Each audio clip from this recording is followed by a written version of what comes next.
A federal agent had a daring plan: convince Nicolas Maduro's chief pilot to surreptitiously divert the Venezuelan president's plane to a place where U.S. authorities could nab the strongman. According to Associated Press, his intrigue-filled plan had all the ingredients of a Cold War spy thriller: luxury private jets, a secretive meeting at an airport hangar, and high-stakes diplomacy in a delicate dance to lure a loyal Maduro lieutenant to switch sides. There was even a final bit of intrigue aimed at rattling Maduro about the pilot's true loyalties. More broadly, the scheme reveals the extent, and often slapdash fashion, to which the U.S. government has for years sought to topple Maduro. En la unión poderosa cívico-militar, construida por Bolívar y refundada por nuestro comandante Chávez, con la verdad y el mandato que el pueblo me dio el 3 de diciembre, nosotros venceremos. Clearly an indication that's an important figure on board. And yes, National Airport, if you're just joining us, we welcome you across Vincent, the Grenadines, the Caribbean, and the world, taking place here at the Argyle International Airport between both leaders and the CARICOM. The secret effort to recruit Nicolas Maduro's pilot to join a plot to bring the Venezuelan strongman to justice began in the Dominican Republic last year. A federal agent caught wind that Maduro's planes were being serviced in the Caribbean, and he sought permission from the Dominican authorities to approach the pilots for Maduro who were there to oversee the work. He made a pitch. He said to the pilot, "Look, you will be a very rich man, your family will be taken care of, and you'll have the adoration of millions of Venezuelans if you just cooperate and bring Maduro to a safe landing spot somewhere in the Caribbean where he can then be arrested by American authorities and brought to justice in the United States, where he faces a $50 million reward."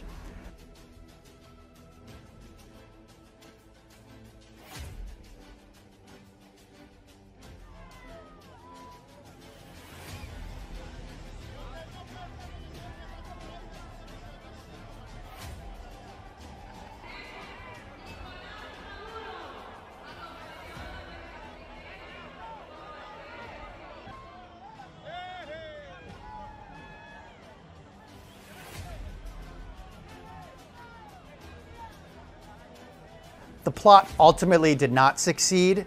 The pilot either had no intention of ever cooperating or got cold feet, but it is incredibly relevant because now the U.S. has made no secret of its efforts to get rid of Maduro. President Trump has deployed multiple warships, thousands of troops, attack helicopters to the Caribbean, and even last week authorized the CIA to conduct covert operations inside Venezuela.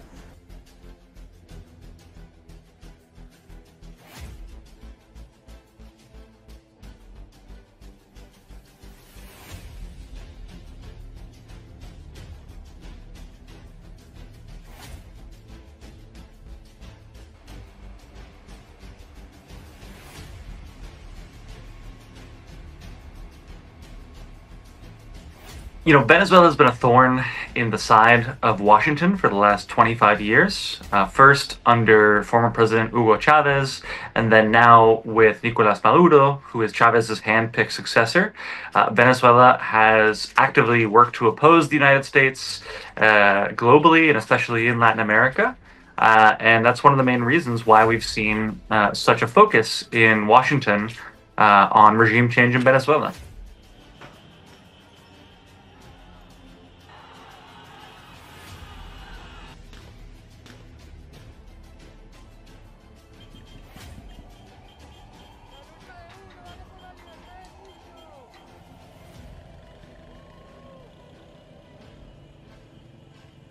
Nicolas Maduro is a brutal dictator, and I think this administration is interested in advancing democracy in Venezuela.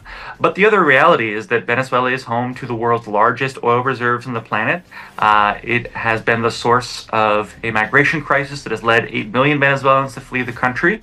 And of course, Venezuela is something of a staging ground for Chinese and Russian influence in the Western Hemisphere. So I think for all these reasons, the Trump administration has Venezuela in its crosshairs.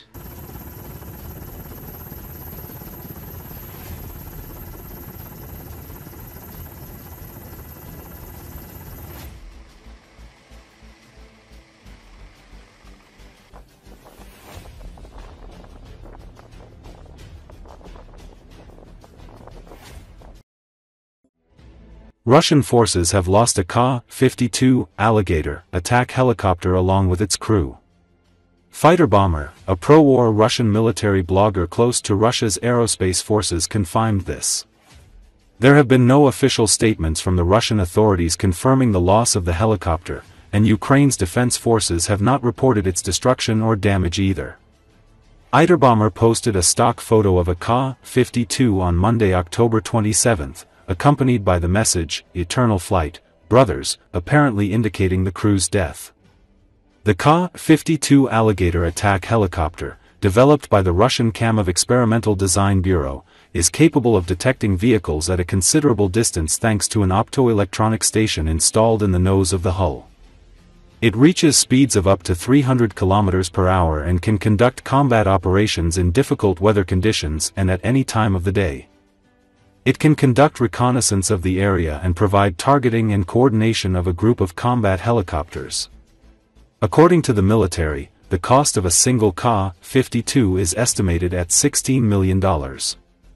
Earlier, in February, Ukrainian troops also destroyed another Ka-52 with its crew.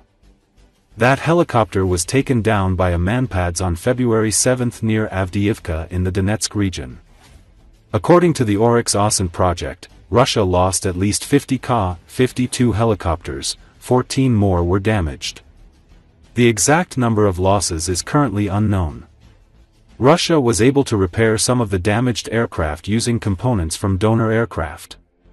The Ka-52, manufactured by Kyiv and operated by the Russian Aerospace Forces, is designed to engage armored vehicles, enemy aircraft, and ground targets, while also performing reconnaissance missions.